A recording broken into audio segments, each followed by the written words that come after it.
Astaghfirullahaladzim.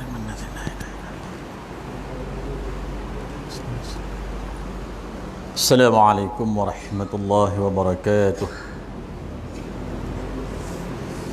Alhamdulillah nahmaduhu wa nasta'inuhu wa nastaghfiruh wa na'udzu billahi min shururi anfusina wa min sayyiati a'malina. Man yahdihillahu fala mudilla lahu wa man yudlil fala hadiya lahu.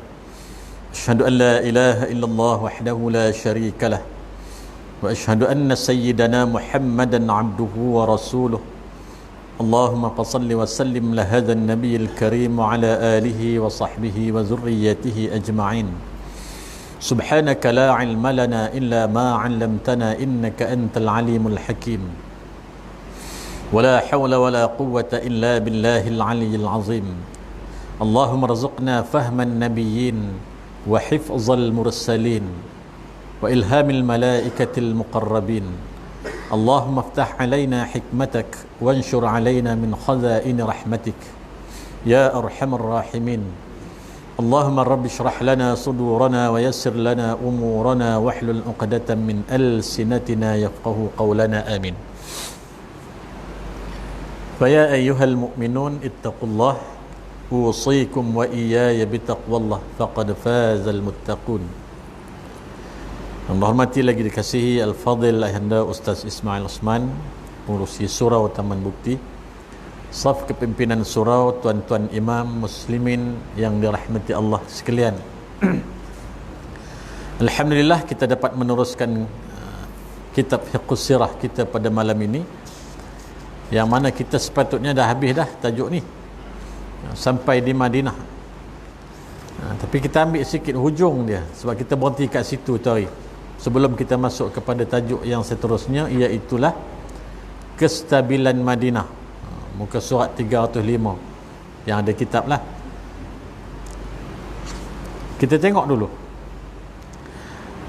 bagaimana Nabi SAW diceritakan di dalam riwayat-riwayat oleh ahli-ahli riwayat, bagaimana Nabi membina Masjid Quba, kemudian cuba disaingi Masjid Quba tersebut. Ini yang Allah sebut kalau kita tengok macam mana yang dinyatakan di dalam kitab ini, insyaAllah. Bismillahirrahmanirrahim. Firman Allah subhanahu wa ta'ala, a'udzu billahi minasyaitonir rajim. لَمَسْجِدٌ أُسِّسَ عَلَى التَّقْوَى مِنْ أَوَّلِ يَوْمٍ أَحَقُّ أَنْ تَقُومَ فِيهِ رِجَالٌ يُحِبُّونَ أَنْ يَتَطَهَّرُوا. Ini surah At-Taubah ayat 108. Ayat ni sebenarnya Allah mulakan dengan la taqum fihi abada, kemudian disambung la masjidun, seterusnya ilal akhir. Apa maknanya? Kalau kita ambil daripada awal ayat itu, Allah menyebutkan jangan kamu bersembahyang di masjid itu selama-lamanya. Allah larang Nabi SAW dan seluruh umat Islam selama-lamanya, maknanya sampai kiamat, jangan sembahyang kat masjid tu. Allah tak bagi. Apa dia dicerita kat sini yang Allah sebutkan di dalam firman surah At-Taubah ayat 108 ini? Sesungguhnya masjid yang telah diasaskan atas dasar taqwa sejak hari pertamanya, iaitu Masjid Quba. Lebih patut engkau wahai Muhammad berdiri bersembahyang di dalamnya. Di dalam masjid itu ada lelaki-lelaki, yakni golongan Ansar yang suka membersihkan diri.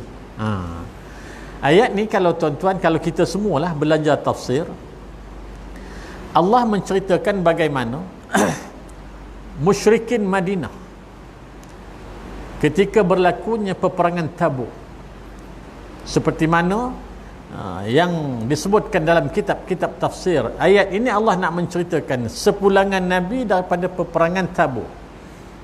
Nabi pernah berjanji kepada orang-orang yang membina Masjid Dhirar. Nabi janji, aku balik selesai cerita perang Tabuk ni, aku akan bersolat di situ. Tak kala Nabi balik je daripada perang Tabuk, Nabi nak pergi bersolat. Nabi seorang yang berpegang kepada janji. Maka tak kala itu turunnya ayat ni. Allah melarang Nabi bersembahyang di Masjid Dhirar yang dibina berhampiran dengan Masjid Quba. Tuan-tuan semua dah dapat nampak, dah boleh bayangkan di mana kalau dikatakan Masjid Quba. Masjid Dirar ni dia tak ada lah sekarang. Sebab Masjid Dirar ini bukan dibina di atas dasar taqwa. Allah sebut sesungguhnya masjid yang diasaskan atas dasar taqwa itu ialah Masjid Quba. Kerana yang membinanya Nabi SAW dan para Ansar dan Muhajirin. Terbinanya masjid itu atas dasar ketakwaan kepada Allah. Tidak ada lain daripada itu. Sedangkan Masjid Dirar itu dibina oleh puak-puak munafiqun yang diketuai oleh Abu Amir Ar-Rahib. Abu Amir Ar-Rahib ni dia asalnya dia tidak sesat. Dia ini penganut agama Al-Hanif, disebutkan dalam kitab-kitab sirah. Tetapi nak menerima kata Nabi sampai ke Madinah membawa satu agama yang disebut Islam, yang nak mengajak cara peribadatannya berbeza dengan apa yang dia doa amal dan apa yang dia faham, dia tak boleh terima. Depan Nabi dia bermuka-muka, dia kata engkau ni memang Nabi wahai Muhammad. Tapi sebenarnya dia adalah seorang munafik. Lalu dia cari pengikut-pengikut dia di kalangan munafik Madinah itu, disebutkan di dalam kitab-kitab sirah. Seramai 12 orang. Mereka membina Masjid Dirar itu di atas dasar dasar tu yang tak betul. Di atas dasar nak menyaingi Masjid Quba. Dan di atas matlamat nak menghalau Nabi ni keluar daripada Madinah Al-Munawwarah. Dan Masjid Dirar ini terbina memang nampak segak, memang nampak lawa, sebab dia dibina dengan bantuan Raja Heraklius, disebut di dalam kitab sejarah, kitab sirah. Heraklius yang mendanai pembinaan Masjid Dirar. Nampak memang hebat, nampak memang cantik, nampak memang sesuai sangatlah untuk orang-orang Madinah yang semakin hari semakin menjadi tumpuan. Tetapi sebenarnya masjid itu dibina bukan di atas dasar taqwa, tetapi di atas dasar untuk menyaingi Masjid Quba ini dengan niat dan tujuan nak menghapuskan nur Islam yang sedang berkembang dengan begitu pesat sekali di kota Madinah Al-Munawwarah. Akhirnya bila Allah turunkan wahyu melarang Nabi bersembahyang di situ, dah tentulah di antara orang-orang kuat Amir Ar-Rahib ni siapa? Anak saudara dia sendiri, iaitulah Abdullah bin Ubay bin Salul. Pak saudara munafik, anak saudara memang terkenal di dalam sejarah Islam sebagai bapa bagi segala munafik. Bila turunnya wahyu macam ni, Nabi utuskan sahabat-sahabat untuk pergi meruntuhkan dan membakar Masjid Dirar tersebut. Dalam kitab sirah kita baca dua nama yang masyhur yang Nabi hantar, dua orang sahabat. Siapa? Yang pertama Abdul Malik bin Dukhshum, yang kedua Ma'an bin Adi. Ni dua nama besar yang terkait dengan Masjid Dirar. Ada ramai lagi lah sahabat, 3-4 orang lagi. Nabi suruh Malik bin Dukhshum dengan Ma'an bin Adi pergi runtuhkan masjid tu dan bakar. Ada tak sejarah Nabi suruh bakar masjid? Ada. Bakar tak masjid tu? Bakarlah, bakar sungguh. Iaitulah Masjid Dirar yang dibina oleh orang-orang munafik demi untuk menyatakan bahawa apa yang Muhammad ni bawa ke Madinah ini satu ajaran yang tidak betul. Tu sejarah. Jadi ayat ni turun kepada Nabi, wahyu Allah turun, surah At-Taubah bermula daripada ayat 107 tadi ni. Allah nak menceritakan tentang inilah sifat orang-orang munafik. Jadi Muhammad, kamu jangan bersembahyang di sana. Masjid Quba ini adalah masjid yang dibina di atas dasar taqwa. Jadi kalau kita pergi ke Madinah, ambil air semayang di hotel, naik bas, pergi bersolat 2 rakaat di Masjid Quba, maka pahalanya seperti mengerjakan umrah. Hebat tu kan? Allah janjikan pahala macam tu. Ambil wuduk siap-siap, pergi ke Masjid Quba, sembahyang 2 rakaat, dapat pahala seperti menunaikan umrah. Nabi pergi ke Masjid Quba setiap hari Sabtu. Nabi pergi jalan kaki. Kita pergi jalan kaki memang tak sampai lah jawabnya, kan? Sebab kita dah terlalu manja. Duk tunggu bas kat lobi hotel tu. Lagi bas tak sampai, tak pergilah jawabnya. Lagipun kita bukan tahu arah dia macam mana. Cumanya Nabi memang pergi ke Masjid Quba setiap hari Sabtu. Kita masuk tajuk yang seterusnya, iaitulah kestabilan Madinah. Dia dah nak bawa kepada cerita terbenanya Islam di Madinah itu, berjalannya pentadbiran Nabi di kota Madinah itu, maka sudah mula nampak akan kecemerlangan pemerintahan Nabi sallallahu alaihi wasallam yang menjadi tontonan kepada seantero dunia pada ketika itu. Nah, orang yang berakidah menjalani kehidupan dengan cara patuh kepada akidahnya. Nah, mudah. Orang yang berakidah, dia akan menjalani kehidupan dengan cara patuh kepada akidahnya. Kita datang bersolat di surau, di masjid. Kita duduk mengaji Quran lepas subuh ramai-ramai dan sebagainya. Kita jaga semua amal ibadah kita. Sebab apa? Sebab akidah kita.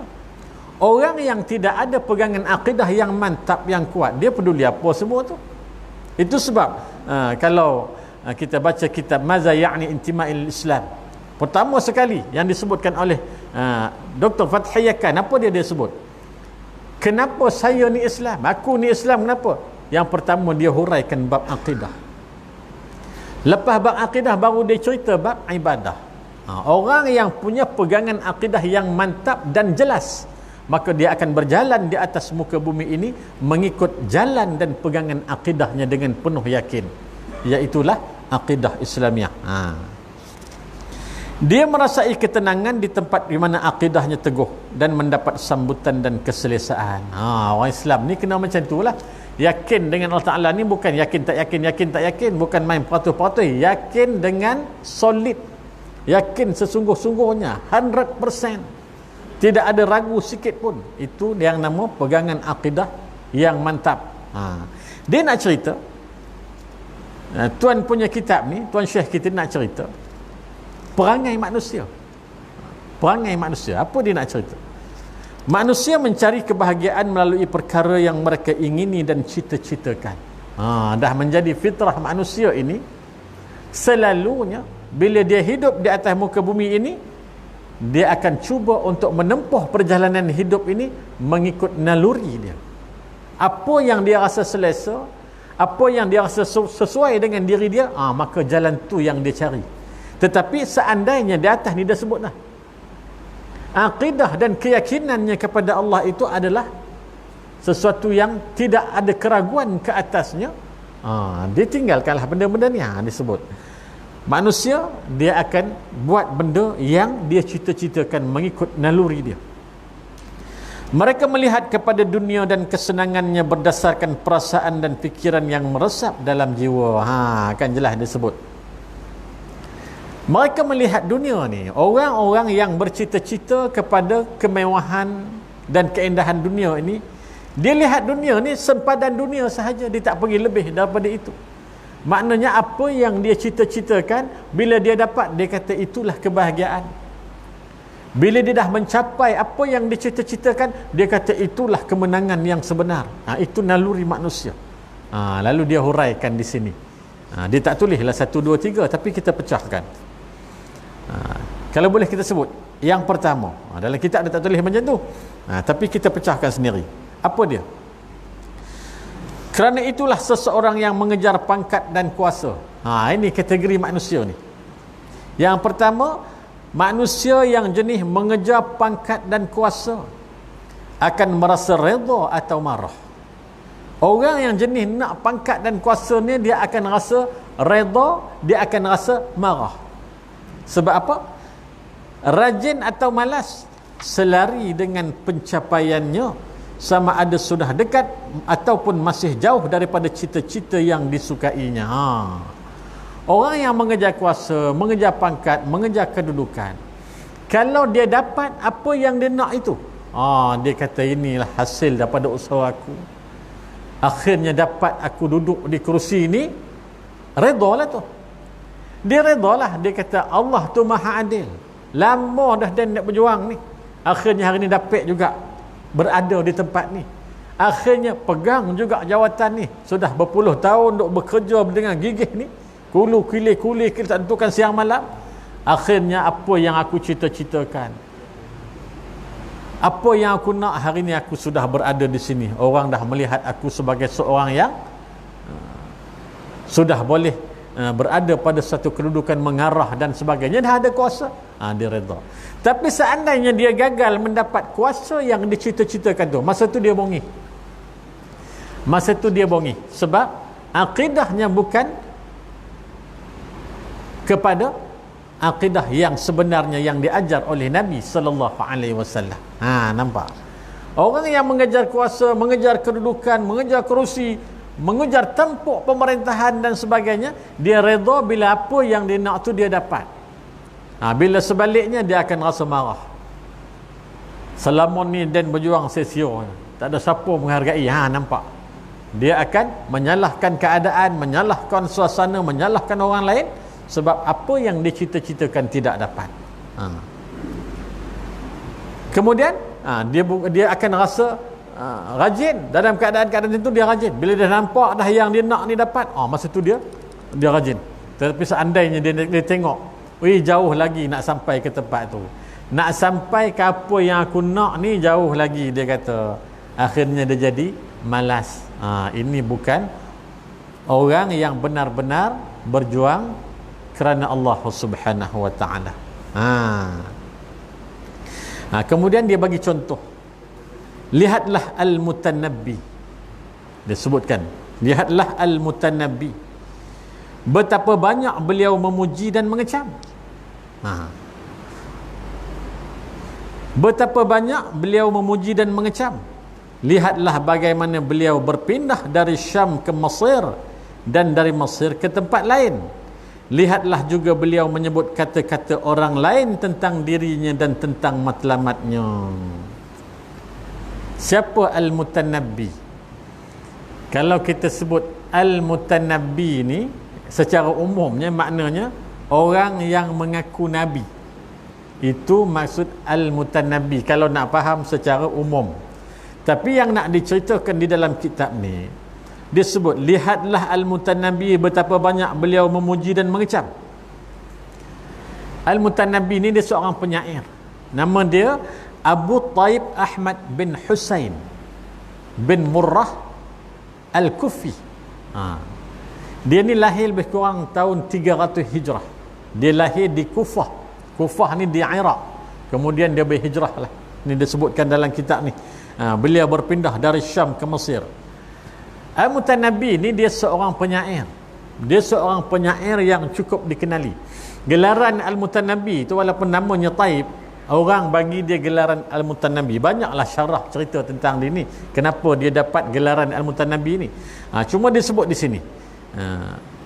Cerita dia ni. Lihatlah juga beliau menyebut kata-kata orang lain tentang dirinya dan tentang matlamatnya. Apa yang Al-Mutanabbi ni sebut? Dia sebut apa ni? Yaqulu nali ma anta fi kulli baldah wa ma tabtaghi ma abtaghi jalla an yusamma. Mereka berkata kepadaku di setiap negeri, siapa kamu? Dia berdiri depan orang ramai, dia bersajak, dia bersyair, kemudian dia bersyarah.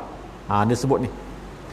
Dia kata, mereka berkata kepadaku di setiap negeri, kemana pun aku pergi, mana tompek pun dan pergi, orang akan tanya, kau siapa? Dia nak cerita dia hebat, dia nak cerita dia handal. And then dia pergi mana pun dia berdiri bercakap, orang mesti tanya, siapa kau ni? Handal, sahanda kau ni. Macam tu lah lebih kurang. Dia cerita tentang diri Al-Mutanabbi ni yang kata nama Taib Ahmad bin Al-Husain ni. Kemudian, dan apakah yang kamu cari? Apa yang aku cari sangat besar dan tidak boleh disebutkan. Orang selalu tanya moden, kau ni siapa? Kau bila kau bercakap bunyi amek sedap kan, bila kau bersyair, kau bersajak, gurun bulu rumah, naik bulu rumah ni. Kau ni handal betul. Kemudian dia kata, kau cari apa ni? Sebenarnya apa yang kau cari bersyair, bersajak ni? Dia jawab apa? Apa yang aku cari sangat besar dan tidak boleh disebutkan. Itu rahsia lah. Adalah bondo dan cari. Macam tu lah dia jawab kan. Itu tak apik nak gambar tu. Kan dia kata, itu biarlah rahsia. Tak payahlah nak cerita-cerita kat orang, tak elok cerita-cerita kat orang ni. Sebenarnya, apa dia? Sebenarnya cita-cita besar yang tidak boleh disebutkan itu. Dia kata, dia bersyarah tu kat Mesir tu, dia kata tak boleh sebut cita-cita besar aku ni. Sebenarnya cita-cita besar yang tak boleh disebutkan itu beliau telah nyatakan pada masa yang lain. Dia cakap benda tu Kek Somban. dan ni cita-cita dan apa yang dan cari, apa yang dan nak, apa matlamat. Tak boleh lah, orang Saman tak boleh lah tahu. Bondo ni rahsia, tak boleh nak cakap. Sebenarnya semalam masa dia kat orang bawah, habis dia cerita kan. Semalam dia kat orang bawah, habis semua dia cerita kat orang apa dia nak. Macam tu lah kita nak faham macam tu lah kan. Beliau meminta diberikan tanah atau jawatan. Nak tanah dia ni. Dia bersajak, bukan saja-saja bersajak. Al-Mutanabbi ni, dia bersajak, dia nak tanah, dia nak fulus. Itu sebenarnya dia nak. Dia cerita dah kat tempat lain. Contoh sekarang tak adalah orang yang macam tu secara terang-terang. Tapi dia beritahu sebelum lah kan. Sebelum banyak kes macam tu. Tak adalah orang dia start berceramah. Ceramah Ma'al Hijrah sikit lagi kan. Jadi sebelum saya memulakan ceramah, saya nak bagi tahu kepada pihak pengurusan Surau Taman Bukti, sagu hati saya pada malam ni 5,000. Jadi kalau tidak ada yang setuju, saya tak berceramah malam ni. Ada penceramah buat macam tu? Tak ada. Al-Mutanabbi ni dia macam tu. Hari ni penceramah tak macam tu. Bila pengurusi telefon, dia beritahulah. Saya tak pakai cash, saya tak pakai cek, bank in.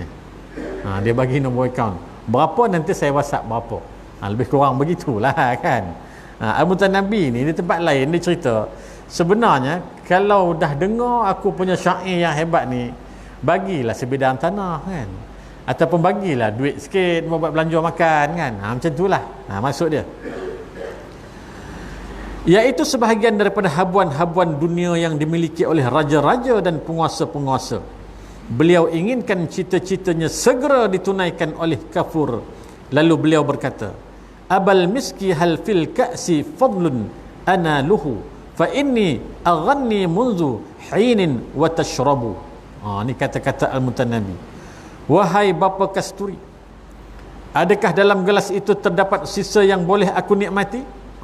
Dia berurusan dengan orang besar-besar je. Dia berurusan dengan raja-raja, dengan pemerintah je.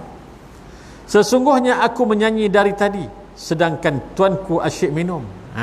Bahasa kiasan dia kan. Maknanya dia memang nak sesuatu yang berharga daripada apa yang dia buat. Yang ni yang tak boleh. Kalau orang yang benar-benar faham agama, yang berpegang teguh dengan akidah Islam dia kena faham yang tu. Kalau dia diberikan kelebihan oleh Allah Subhanahu Wa Taala untuk menyampaikan syarah, untuk menyampaikan dakwah, baca kitab dan sebagainya, mana boleh dia minta upah macam tu dengan orang? Itu Nabi tak ajar. Cerita orang nak bagi itu cerita lain. Cerita minta bagi pula harga, kalau di sini sekian harga, kalau di sini sekian harga. Islam tidak mengajar kita begitu. Kelebihan yang Allah bagi itu, ilmu yang Allah bagi itu untuk dikongsikan bersama, disebarluaskan kepada umat, mengajak masyarakat untuk menjadi hamba yang benar-benar mengabdikan diri kepada Allah Subhanahu Wa Taala. Dalam Islam dia tidak ada konsep bila bercakap minta upah, dia tidak ada macam tu. Al-Mutanabbi pada pandangannya memang seorang yang layak untuk memegang jawatan tinggi. Dia rasa dia sendiri. Dia rasa dia sendiri. Saya dulu pernah juga lah zaman sekolah dulu kan, ni cerita zaman sekolah. Bila mesyuarat agungnya, adalah seorang kawan ni, sekarang tak tahulah dia kat mana. Bila nak cadangkan jawatan-jawatan yang tinggi tu lah, pengurusi kelab kan, kelab ni lah, kelab bola sepak kan apa kan, dia akan bangun, saya mencadangkan diri saya sendiri. Pernah nampak orang macam tu? Ini bukan cerita tipu, cerita betul, pengalaman zaman sekolah tu. Saya mencadangkan diri saya sendiri. Memang tak menang sampai habis sekolah. Kalau mencadangkan diri saya sendiri, siapa nak sokong dia kan, melainkan orang lain yang cadangkan. Ni dia sebut. Pada pandangan Al-Mutanabbi, dia memang hebat. Dia memang seorang yang cukup dikenali. Dia sentiasa dipuji oleh masyarakat. Selayaknya dia dianugerahkan sesuatu yang berharga. Dia panggil dia macam tu. Layak untuk memegang jawatan tinggi kerana kemampuannya, tetapi sikapnya yang terlalu inginkan dunia dengan cara gopoh dan mendesak begini tertakluk kepada kehendak Allah.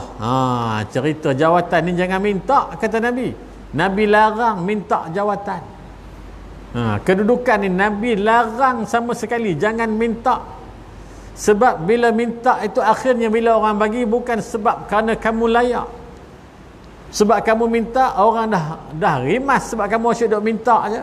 Pening kepala asyik duk minta jawatan orang bagi. Akhirnya kamu tidak boleh menjalankan amanah seperti mana yang sepatutnya. Sebab Nabi tak bagi minta. Melainkan jawatan itu diberikan kepada kamu kerana kamu memang layak untuk memegangnya, baru ambil. Dia macam tu dalam Islam ni, dia macam tu. Ni perangai mutanabi ni macam ni lah.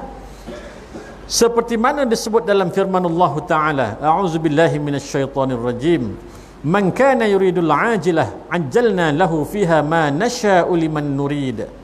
Sesiapa yang menghendaki yakni kesenangan hidup dunia, kami akan segerakan kepadanya dalam dunia ini apa yang kami kehendaki, iaitu kepada sesiapa yang kami kehendaki. Allah kata kalau orang duk pulun dunia ni, aku bagi je. Allah tak ada apa masalah pun kalau orang duk pulun nak dunia ni, Allah bagi dunia. Jam tu Allah bagi. Tapi kekal ke apa yang dia dapat tu, apa yang dia kecapi itu atas dunia ni? Tak. Bila sampai masa dia menghadap Allah Ta'ala, tinggal. Semua tinggal. Tapi siapa nak cari dunia, carilah. Dalam masa yang sama, jangan lupakan akhirat. Bila lupa akhirat, akhirnya dunia pun ditinggalkan, akhirat terbengkalai macam tu je, tidak ada apa bekal yang dia bawa. Itu satu, orang yang mengejar kuasa. Kemudian yang seterusnya, di kalangan manusia, ini kira yang kedua lah ni, yang disebutkan oleh pengarang kitab kita. Di kalangan manusia ada yang mencintai kecantikan dan mengejar wanita. Ramai dah orang macam ni, ramai kan. Orang lelaki lah kan, yang hanya mencintai kecantikan dan mengejar wanita. Dalam kepalanya tak nampak benda lain dah, nampak wanita cantik comel hotelnya. Itu yang dia dah set dalam kepala macam tu. Dalam berseronok dengan wanita, mereka memperoleh keinginan yang menenangkan mereka. Mereka berkata, la arad dunya ala nurid duha, bal arad dunya ala nuril uyun. Ni orang yang duk gila perempuan ni. Aku tidak nampak dunia dengan cahaya waktu pagi, bahkan aku nampak dunia dengan cahaya mata-mata wanita yang menawan. Keindahan alam ni bagi dia tak ada apa benda pun. Lihatlah lautan yang luas, gunung ganang yang cantik indah, burung berterbangan, awan yang berarak, bintang berkelipan, bulan mengambang, tak ada. Semua tu bagi aku tak cantik. Yang cantik adalah wanita-wanita yang boleh menawan hati. Orang yang jenis duk mengejar wanita, ada kategori ini di kalangan manusia. Yang mengejar pangkat, mengejar kuasa dan kedudukan, itu satu hal. Yang mengejar wanita ni pun satu masalah juga berlaku di dalam masyarakat manusia. Kemudian dia kata yang ketiga, di kalangan manusia ada pula yang mencari harta dan menghabiskan sebahagian waktu siang dan malam mengira angka-angka dalam buku catatannya, menghitung harta yang telah diperolehinya dan mengintai-ngintai harta yang belum diperoleh. Boleh jadi mereka mengabaikan makan, minum dan pakaian kerana asyik dengan keinginan menghimpun harta yang telah menguasai diri mereka. Ni yang parah. Yang gila kuasa tadi satu hal, yang ni gila duk cari harta. Siang, malam, pagi, petang dia duk cerita harta je. Kalau yang jenis duk main saham ni 24 jam ngadap laptop, 24 jam ngadap gadget, duk cerita pasal saham 24 jam. Yang jenis duk gila beli tanah, beli rumah, ni duk cerita pasal tanah, pasal rumah 24 jam.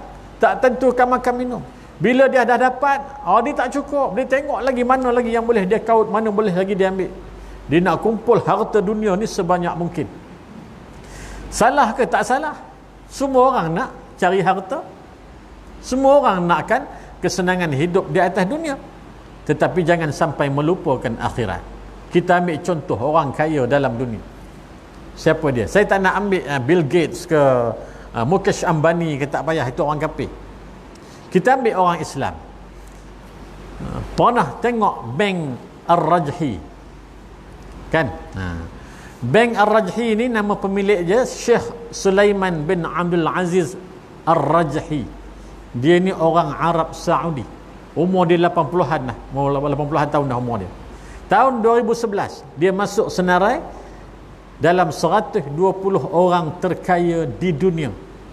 Masa 2011 aset dia 7.7 bilion USD. Sheikh Sulaiman Ar-Rajhi kaya sungguh di Arab Saudi, dia paling kaya. Di perkebunan Al-Qasim di Arab Saudi itu dia ada beribu hektar ladang kurma dia, yang pokok kurma yang berkualiti lebih kurang dalam 200,000 pohon. Semua kurma itu bila berbuah, bila boleh dituai, semuanya diinfakkan ke seluruh masjid-masjid di Arab Saudi. Ni Syekh Sulaiman Ar-Rajhi. Bila bulan Ramadan, masjid-masjid di Arab Saudi, terutamanya dua masjid Tanah Haram tu, Masjid Nabawi dengan Masjidil Haram itu, tak payah beli kurma. Kerajaan Arab Saudi tak payah beli kurma untuk berbuka dan sebagainya. Syekh Sulaiman Ar-Rajhi dah bagi semua dah. Segala harta-harta yang dia ada tu, semuanya dah ada penama. Namanya semua anak-anak dia. Dan rumah anak-anak yatim, badan amal semua. Tak ada satu pun nama dia. Nampak tak? Salah seorang bilioner dalam dunia, tak ada satu pun nama dia. Rumah yang dia duduk tu pun atas nama anak dia. Sedangkan dia ni adalah seorang yang kaya. Bank Ar-Rajhi ni bank Islam terbesar di dunia. Kan nama je perbankan Islam, bank Islam yang terbesar di dunia, Bank Ar-Rajhi. Kalau kita pergi ke Mekah, selalunya kita akan buat perjalanan pergi ke Tanaim. Kan, biasa kita pergi. Dalam perjalanan ke Tanaim tu, kita akan tengok sebelah kiri itu nampak masjid besar. Itu Masjid Sulaiman Ar-Rajhi. Di Mekah, masjid yang paling besar Masjidil Haram. Masjid yang kedua besar Masjid Sulaiman Ar-Rajhi. Ni bilioner. Wartawan Reuters tak silap pergi tanya dia, semua harta kamu yang banyak-banyak ni tak ada satu nama kamu, apa pasal? Apa jawab dia? Dia kata, kalau ada nama aku masuk dalam kubur besok, harta ni duk jadi tunggang langgang, tak dibagikan kepada orang yang selayaknya, tak dizakatkan mengikut yang sepatutnya. Aku berhutang dengan Allah Subhanahu wa ta'ala. Sekarang aku sudah merasakan kebebasan. Umur aku dah 80-an. Kalau hari ini atau esok lusa Allah panggil aku menghadap, maka insya-Allah aku tidak berhutang apa-apa dengan Allah Ta'ala. Hebat tak dia, tuan-tuan? Hebat dia, kan? Ni dia sebutkan kalangan manusia tu, dia yang duk mencari harta siang malam, lupa Allah Ta'ala. Tapi orang ni, Syekh Sulaiman Ar-Rajhi ini, dia duk cari harta sampai dia jadi kaya raya. Akhirnya semuanya dia infakkan ke jalan Allah Subhanahu wa ta'ala. Dia masuk je ke alam kubur, insya-Allah seluruh harta dia bertebaran di rumah anak-anak yatim, di masjid-masjid. Ada beribu masjid yang dia bina seluruh dunia, terutamanya di Tanah Haram. Syekh Sulaiman Ar-Rajhi. Kitab ni nak cerita kepada kita, nak jadi orang kaya tak salah, boleh je jadi orang kaya. Semua orang nak kaya. Tapi kaya kita itu tidak melupakan Allah Subhanahu wa ta'ala. Itu 3 golongan. Disambungkan lagi. Di samping golongan-golongan ini, terdapat satu golongan manusia yang sentiasa berbuat kebaikan. Cerita duk kejar wanita, duk kejar pangkat, duk kejar harta, itu segolongan manusia. Dalam duk hiruk pikuk tunggang langgang kelang kabut ni, ada di samping itu golongan, terdapat satu golongan manusia yang sentiasa berbuat kebaikan, memberi nasihat, menjaga kepentingan awam, dan sanggup mengorbankan diri di jalan amalan-amalan mulia yang telah menguasai jiwa dan memakmurkan hati mereka. Dalam pada tu juga ada orang-orang yang ada niat, ada jalan, ada cara, ada usaha untuk melakukan sesuatu yang dilihat baik oleh manusia, dilihat baik oleh Allah Subhanahu wa ta'ala. Contoh paling senang kalau kita nak tengok ni, tim audio kuliah kita ni, saudara Cikgu Mizi kita, every day dia mengajar, dia cikgu, petang baru balik rumah. Tapi lepas maghrib dia dah sampai ke surau-surau seluruh Negeri Sembilan, sampai ke Bandar Anstek nilai sana. Siapa bayar gaji dia? 1 sen tak bayar gaji. Mana ada orang bayar gaji? Ini sukarela. Barang-barang ni semua dia beli sendiri. Cuma bila dia nak live, dia akan hantar WhatsApp kat ustaz-ustaz. Malam ni standby. Dia pandai, dia tak bagi pagi. Dekat-dekat nak maghrib baru dia hantar WhatsApp. Dia tahu kita tak boleh nak tolak dah kan. Kalau kita tolak, kesian ke dia, kena cari tempat lain. Malam ni boleh live. Boleh lah, dan nak masuk maghrib.